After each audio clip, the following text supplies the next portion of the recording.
Okay, I won't discuss 50, but there are 50 that fall into this category. You see that in front of you, and I have it on the board. I did want to start, before I got into the material, and ask you, if you don't mind, and I may have asked this in the first quarter, but I've got a fairly different constituency in my class. What are your favorite Psalms? Just, if you have a favorite Psalm, just call it out. Psalm 1? 121. 121? 139. 139? 119. Okay. 18. Hold on. 40? And then, what was the next one? 18? Did I hear 18? Yes. 18, okay. 23rd. 23? 100. 8, 100? You are a widely read class. 19. 19, okay. And I would love to say something about all of these. But the one thing I want to tell you, and I know you maybe have more, is not one of these is a Psalm of Lament.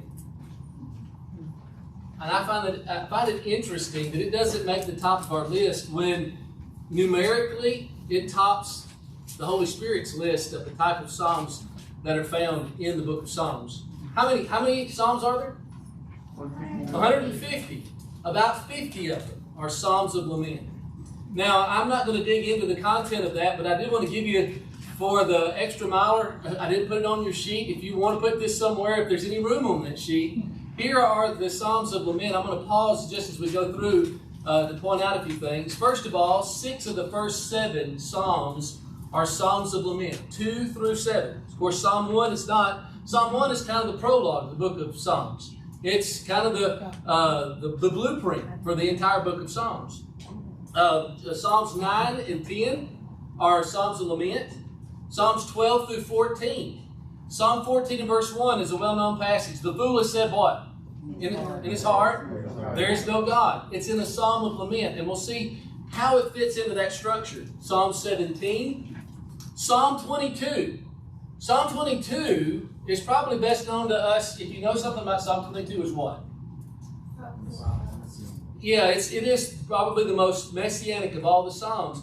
In fact, it starts, my God, why have you forsaken me? And there are 4 or 5 verses in Psalm 22 that are quoted in the Gospels, either by Jesus or by Matthew, to tell us about what's happening on the cross as fulfillment of Psalm 22. Psalm 24 through 26, Psalm 28, Psalm 31, Psalm 35, Psalm 38 and 39, Psalm 41 through 44, Psalm 51 through 61. All right, so Psalm 51, probably the best known, either that or Psalm 55. Morning and evening and noon will I cry and pray aloud to you. But Psalm 51 is one of the ones that sometimes makes this list. Why would it make this list?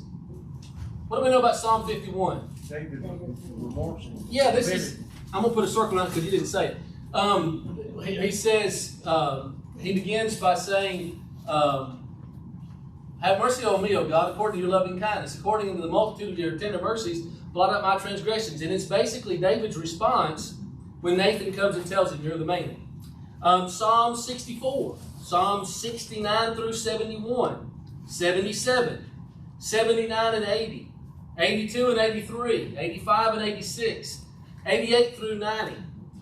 And we're going to look at some of these, by the way. Psalm 94, Psalm 102, Psalm 108 and 109, Psalm 115, Psalm 120, Psalm 123, Psalm 126, Psalm 129 through 130, Psalm 137, which is probably, Psalm 90 is probably the earliest psalm written by Moses. We're going to hopefully look at that tonight. Psalm 137, probably the last psalm written. It's written during the captivity period. We can't sing the songs of God in a foreign land, is in Psalm 137. And then Psalm 140 through 143. Now, I was amazed. I saw about 7 or 8 pens just blazing. So, gold star. I've already given it to you there for your work there. Now, some of these psalms are going to fall into different categories. For example, in a few weeks, Roger's going to teach a class on the Psalms of Ascent. That's a catalog of psalms. About, 16? 120 to 136, somewhere in there. 123 to 139. Anyway, he'll tell you in a couple of weeks. I'm not prepared for that. I'm talking about Psalms of Lament. But they are psalms that were sung on the way to worship. Some of them are lament psalms. And so the lament is going to describe, and I'm going to give you some of the characteristics of that as we get started tonight, some of the traits of it. And this is kind of, these psalms follow the same pattern. And keep in mind that God wanted to give us a huge sample size of this. Now, before I get into some of the traits of it, if you were to try to describe to somebody what a lament is, how would you define it? Expression of sorrow. Okay, probably the best synonym is an expression of sorrow. So why would God give us, by the way, David is the most predominant writer of the lament psalms. Not the only one, but is the one, of course, he's the predominant writer of the psalms. Why would God give us so many of these sorrow psalms? I mean, it's not like we love to throw I mean, maybe some do. Most of us don't like to throw pity parties for ourselves. Because we mess up so many times. Because we mess up so many times. So the sorrow is going to be over sin. And so I'm gonna need to see what God says is the right response when I mess up. Why else? You think that's the only reason? Confidence through troubles. Confidence through trouble. Okay. So I'm gonna need confidence when in trouble. Because trouble is going to shake my confidence. It's going to throw me off. Maybe life is going great, and then I go through a trial, a temptation, a struggle, whatever it is, and then suddenly I find myself in the valley. How do I come out? How am I going to recover from this? Why else? Is there any other reason? Certainly there's sin, certainly there's trouble. What else? Another reason might be with David being one of the predominant writers of it, and a man after God's own heart himself. It shows us that the greatest of men on this earth experience great wrongdoing, I guess you would say. Lamentation. Okay, I see two things in what you said there, and I'll get yours in a second here, Rachel. Paul says there's no temptation taking you but such as is common to man. That temptation, if you'll stay with the context, is certainly sin. So that takes in this man after God's own heart who fell into sin and who shows us how you respond to that. But even if you think about David's life, he's not just writing sorrowful words when he is like Psalm 38 or Psalm 51 directly tied to his sin, or Psalm 130. But when he is being oppressed and hurt and overcome by enemies, that's going to happen. Doesn't that happen? Doesn't that happen to you? Aren't there people who betray you? People who perhaps target you in some way because of your faith? And as a result of this, you find yourself in need of a pattern from God on how you deal with that. And so it helps me to know that the greatest of God's warriors were in the spiritual fetal position sometimes in need of God's help. Rachel, what did you say? Kelly said, Misery Kelly. loves company. misery loves company. I'm not the only one. Yeah. I mean, we don't want to know that other people are going through terrible things as far as we don't relish that. But it really helps us. And it helps us to know, because what we do so often is we have this exterior that we have learned long ago to put on. And one of the places where we put it on is not just at work, not just in public places, but also at church.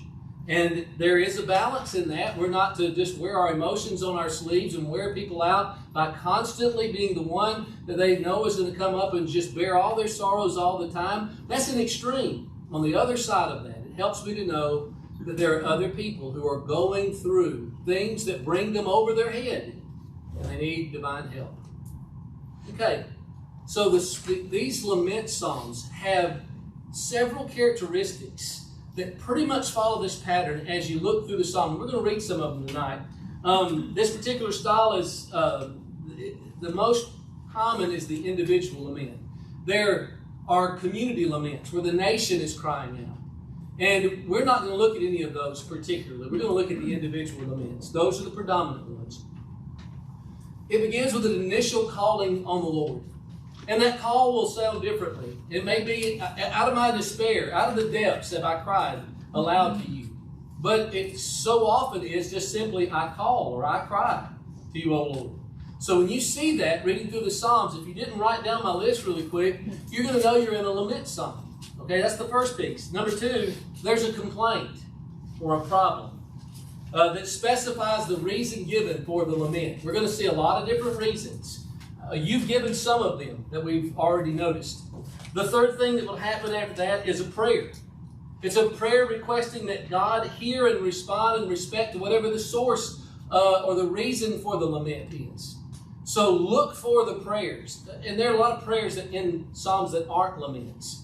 But you'll see these kind of beginning to stack on one another. And then there's an expression or wish for desire concerning the fate of friends or enemies, where the psalmist is asking God to do something to protect the righteous or to punish the wicked. All right? And then that's followed usually by the grounds upon which the appeal to God is based. And often that is who God is. Sometimes it's who we're trying to be. You're going to find something. Now, I'm going to say this somewhere in this class tonight. I know I'm at least saying it right now. Pray the Psalms. And as you pray the Psalms, I want to encourage you to think about how David is going to say, I am righteous.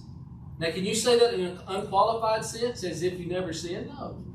But can you say to God, I am righteous, I am faithful, I am serving you? Now, how many of you kind of feel a little trepidatious about approaching God and saying that?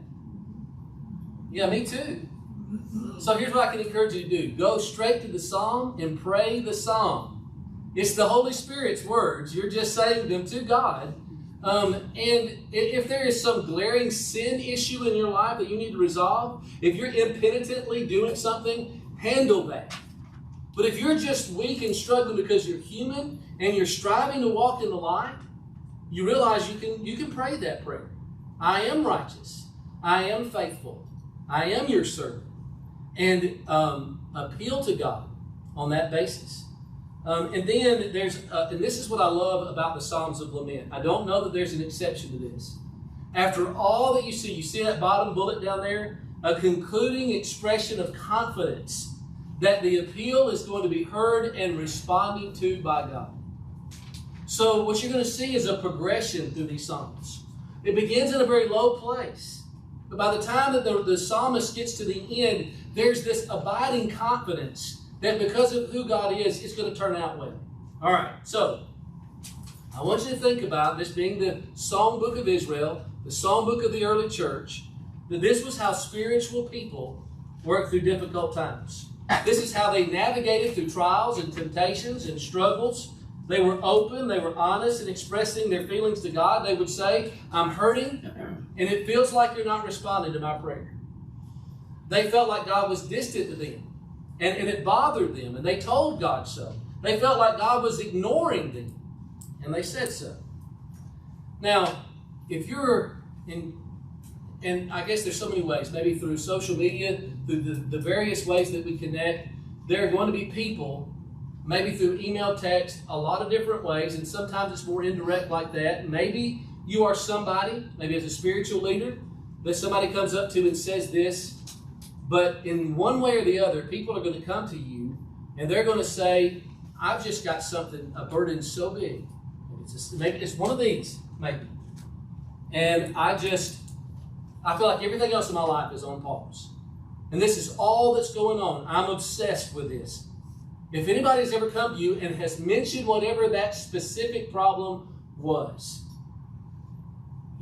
perhaps you feel as I do this way. What do I say? What can I say to them? I want to be very careful about advice that I give. Maybe they just want me to be a sounding board, and often that's the case. But one thing, by way of practical help that you can provide for them, is to point them to the Psalms of Lament. Say, maybe if you want that list again, I'll give it to you. Give it to them. Say, pray or read one of these a day. Make it your prayer.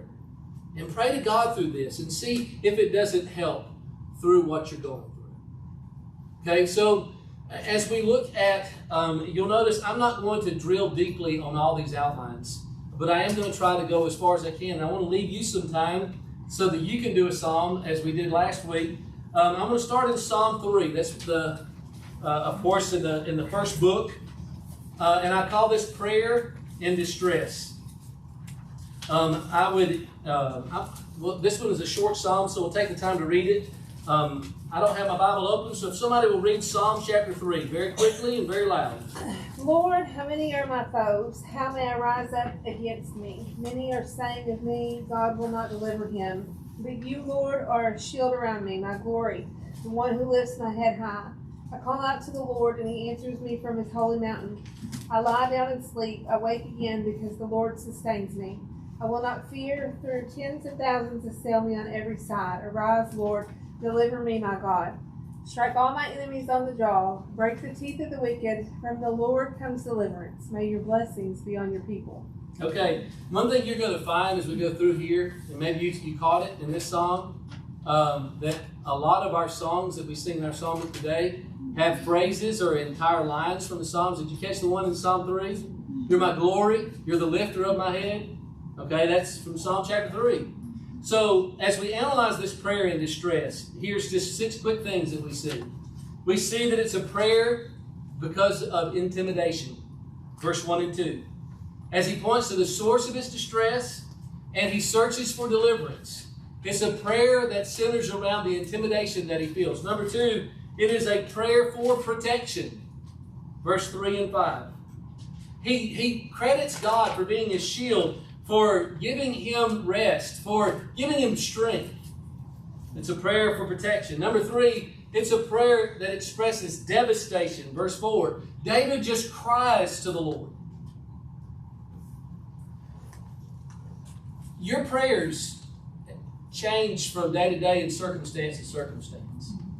I want you to think back. It's probably not been that long where whatever the precipitator was, that your prayer on that occasion was different.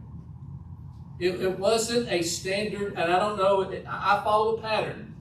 I strive hard not to do rote repetition, but I typically start with praise. And I try to spend the first several minutes in praise. And then I speak in terms of thanksgiving. And then at some point I'm going to move to some specific petitions. There are times when something is particularly distressing that's going on, I break that mold. And I even break, I strive to be reverent, but it's a different tone, isn't it? When there's just an emergency, where there's just a sharp concern, and you just break in.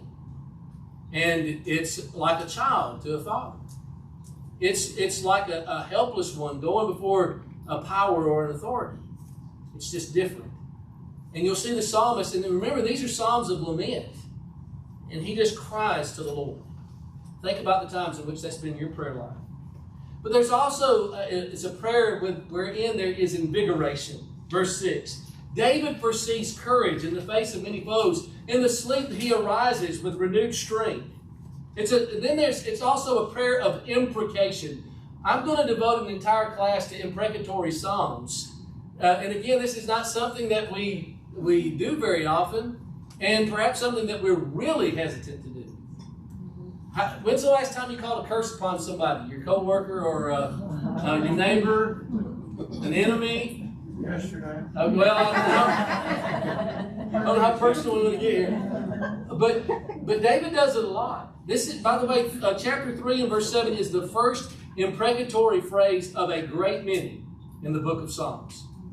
What you're going to find, though, is going to disappoint you a little bit. It's not usually self-serving.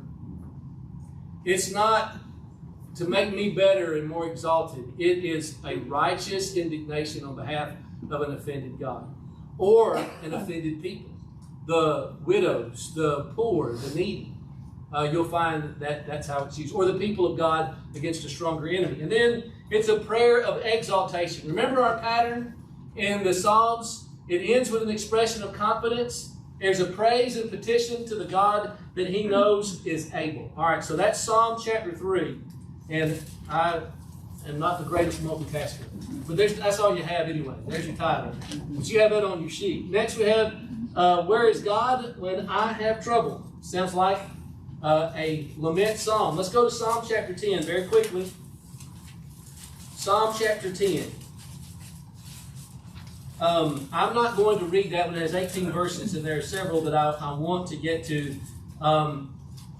But I do want to call your attention to it. So as I walk through this psalm, if you would notice this with me.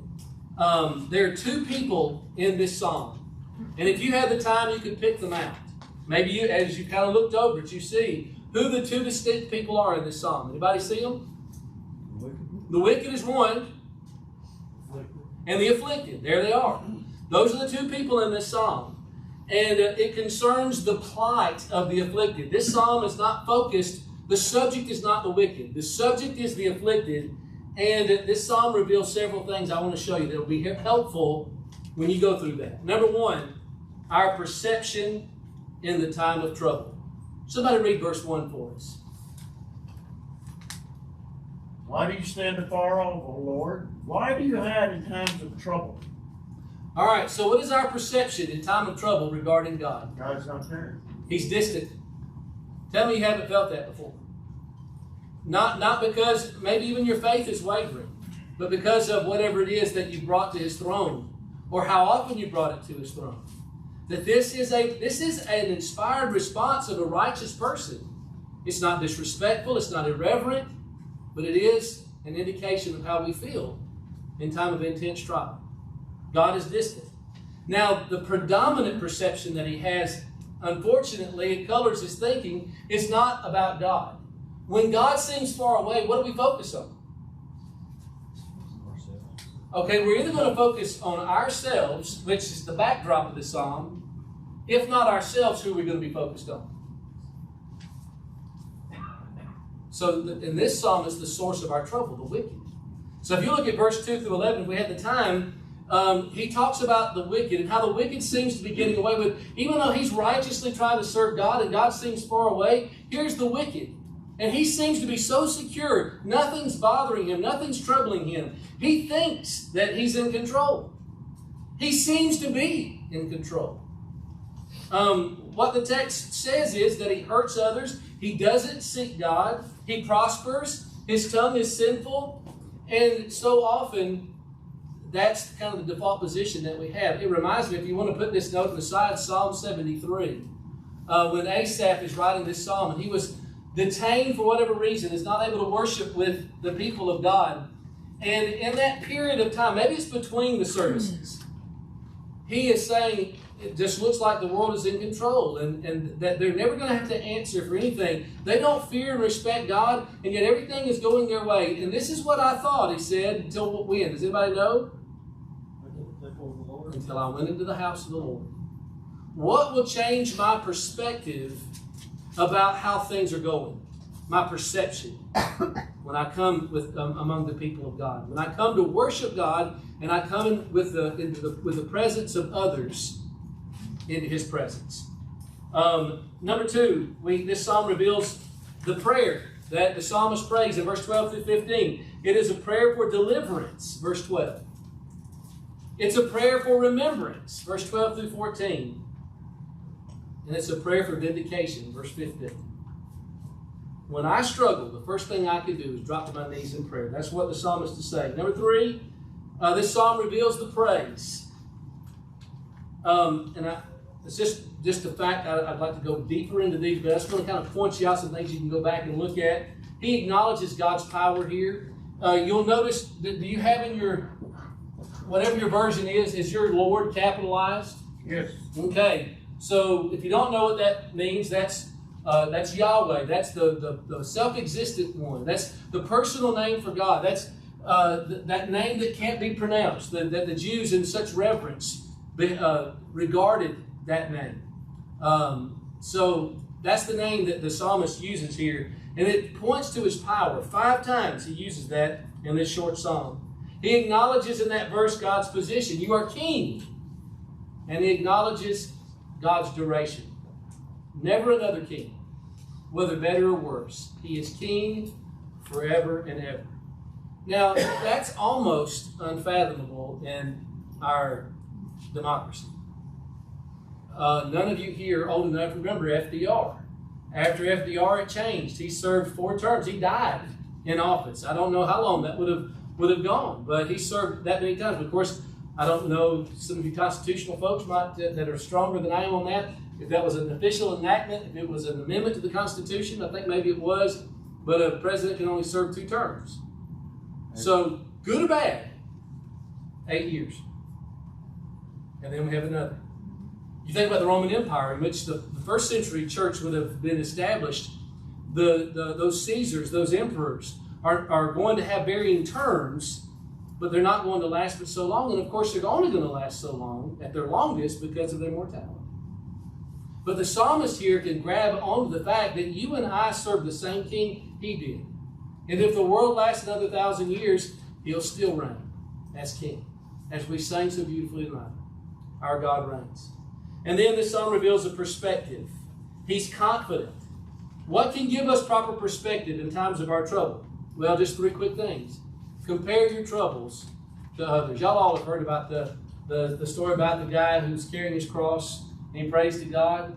And God says, well, why don't you bring that cross and place it in a large room where crosses are. And he takes that cross and it's placed in there for him. And then he is allowed to go into that room and to try to pick out a cross that he would have instead. And there's a small little cross over in the corner, and there's these gigantic ones all around the room. And he says, well, that's the cross I want. And he's told, well, that's the cross you just laid down. Compare your cross to others. You know, whatever you're going through, if you consider what other people are going through, in that perspective, typical, not always, there are aspects of what they're going through that you would love to be spared from, that are more intense, more difficult. Maybe through God's grace, they have been given the ability to work through and to bear that. But when you're going through difficulties, the perspective is compare it to others. Number 2, think of how God can use your trouble to make you better. And then number 3, see the other side of the trouble. The trouble will only last so long. The trouble may be here, but it won't be in heaven. So you can ask yourself, what's the biggest problem you face in this life? Is it a deforming accident? Is it financial ruin?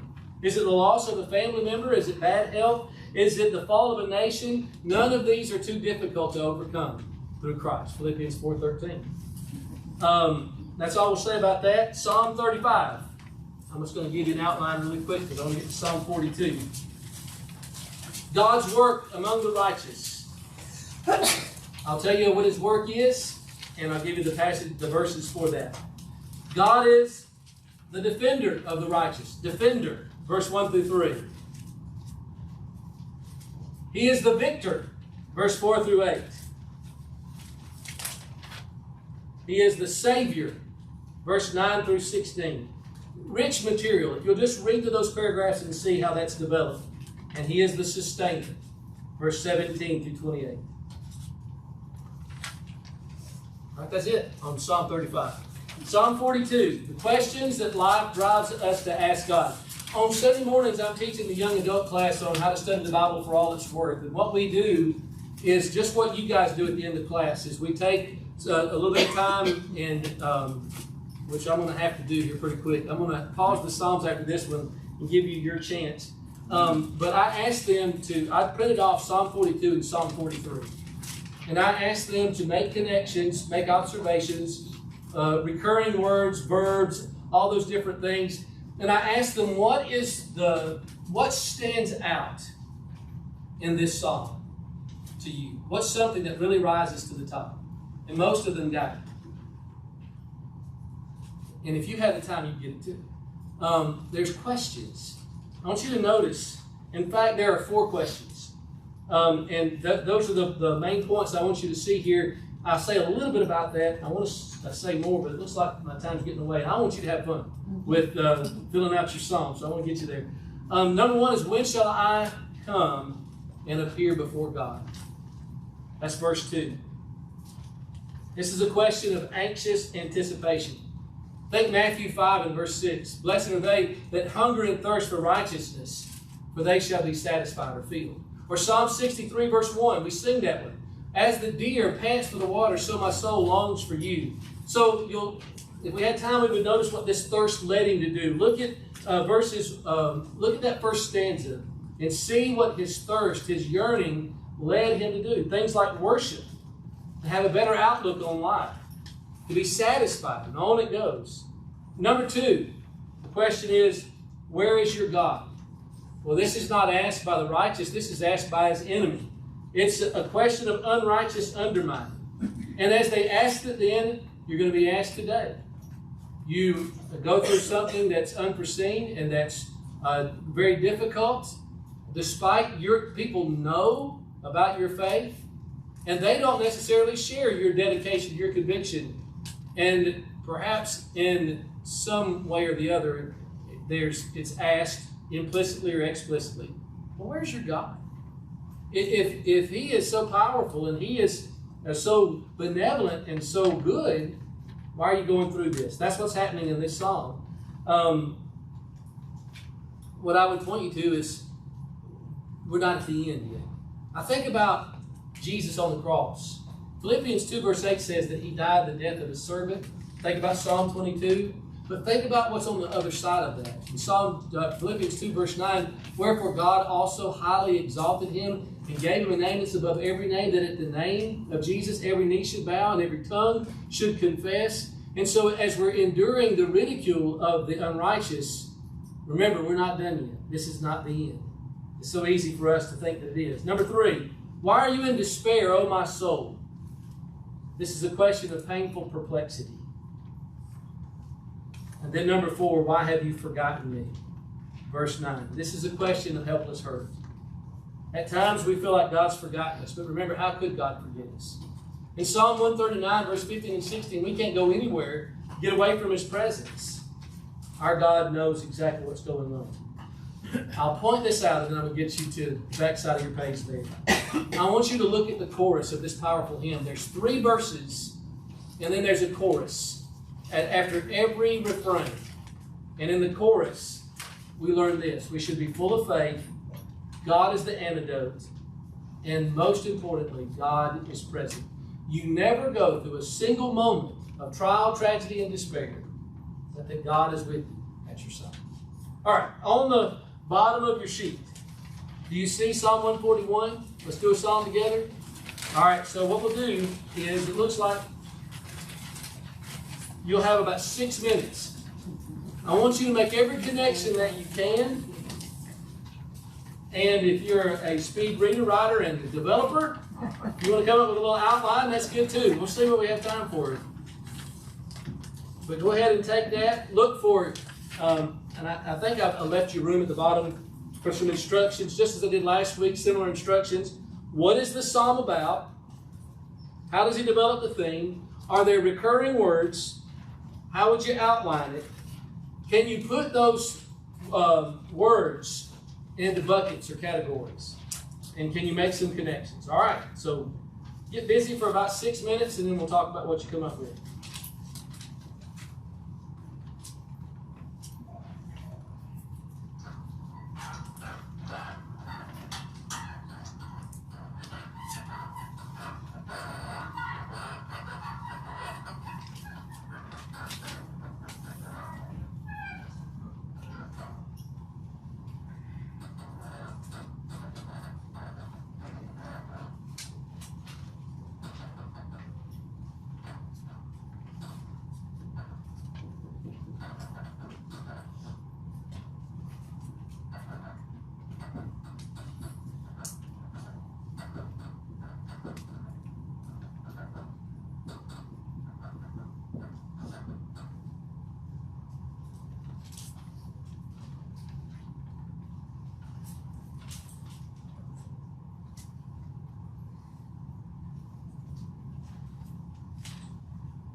As fast as I'm talking now, anybody want clarification on anything? Y'all look busily at work, so.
I don't think I ever gave you your tutorial. If you're looking for, these are some of the things I do to make them kind of stand out from each other. If you're trying to put things into little buckets, so if you see something you want to put in a box that's found throughout the text and underlining, it might help you to see how it all kind of fits together. So.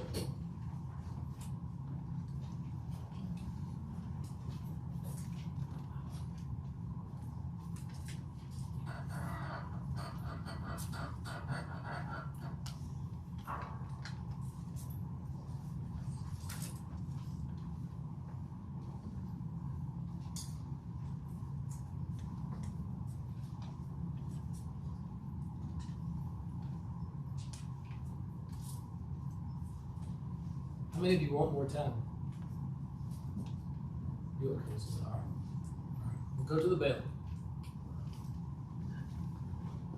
First.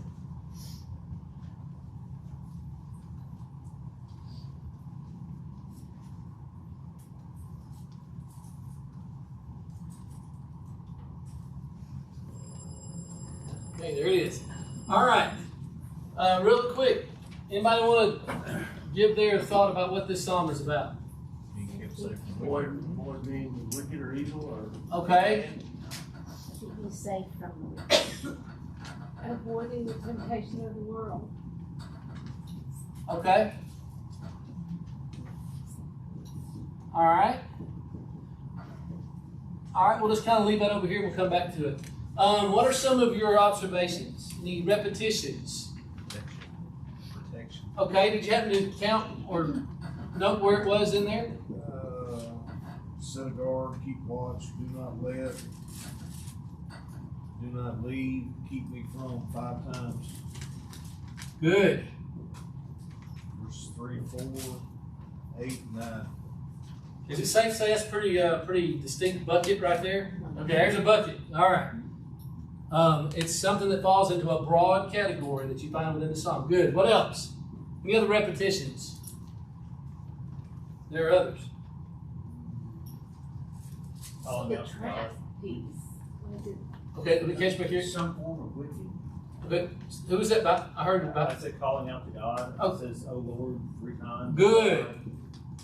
All right, and here's what I love about that, Charles. I like pointing it out from the text because it's right there. Say again what you followed it up with.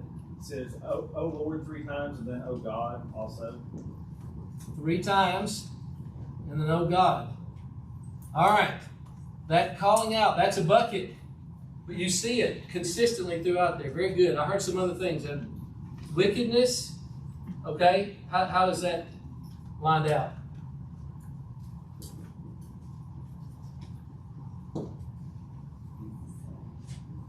Evil things, wicked works, iniquity, deeds of the wicked. Good. All right, there's more. All right. So the like the delicacies, the trap. Do not let me like it's a trip up because it looks good, right? Okay, Avoid so the evil. yeah, you're onto something there. Is there anything besides the trap? Snares. Okay, fall trap. into the trap. Fall into their nets. Not Snare. let me eat of their delicacies. Net. Their wicked deeds. All right. So what would we say about that? How would you? What word would kind of tie that together? Temptation. Yeah. All right. Now look. Here's what you're doing. You're piecing together. You're going into this psalm with your bucket empty. You're going down into those 9 verses and you're mining out what's there. And that's how you can, at the end of it, really develop an outline that's true to what this psalm is all about.